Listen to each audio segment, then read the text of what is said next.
Bonjour, donc Philippe Lefloc, je suis le directeur adjoint des ZAD de Faverges et de Thônes en même temps, qui sont gérés par la Fondation VE.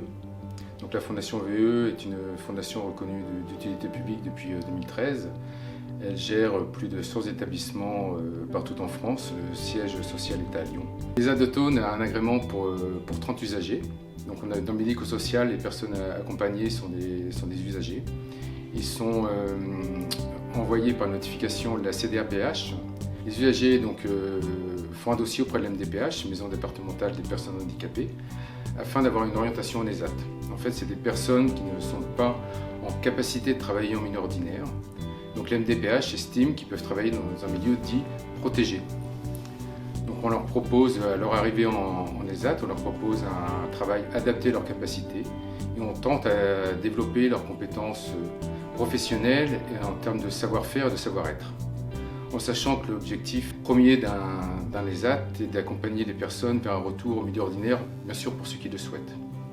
À son entrée, chaque usager signe un contrat de soutien et d'aide par le travail. Et dans les 6 mois est conclu avec lui un avenant justement à ce contrat de soutien et d'aide par le travail, qu'on appelle un projet personnalisé. Et dans ce projet personnalisé, il définit différents objectifs qui vont lui permettre de suivre son accompagnement tout au long de l'année au sein de l'ESAT.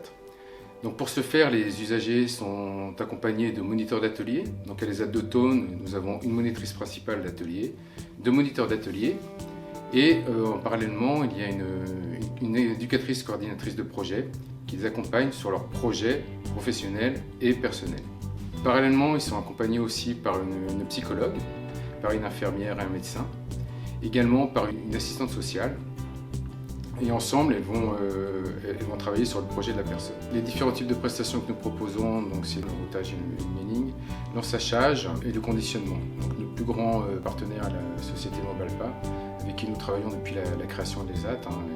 Il assure du travail à 80% de l'activité, ainsi que de nombreuses entreprises du secteur dans les alentours de Thônes, à savoir Savoie, Injection 74, avec qui nous travaillons depuis 2020. Donc lorsque les usagers signent leur contrat de soutien et d'aide par le travail, ils auront droit à une rémunération garantie, faite de leur travail, produit par leur travail qui vient de l'ESAT. Et ensuite, il y a une rémunération qui vient aussi de l'État, de la Sécurité sociale, qui est l'aide au poste, ce qui fait qu'ils arrivent à peu près à toucher plus de 50% du SMIC.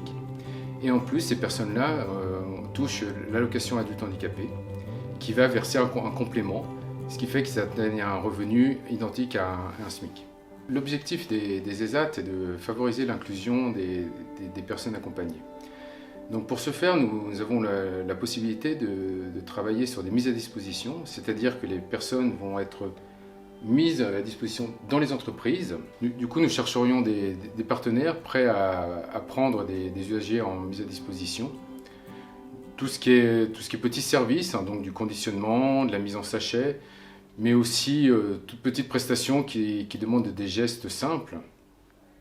Les points forts des personnes que nous accompagnons est la ponctualité et le sens du travail.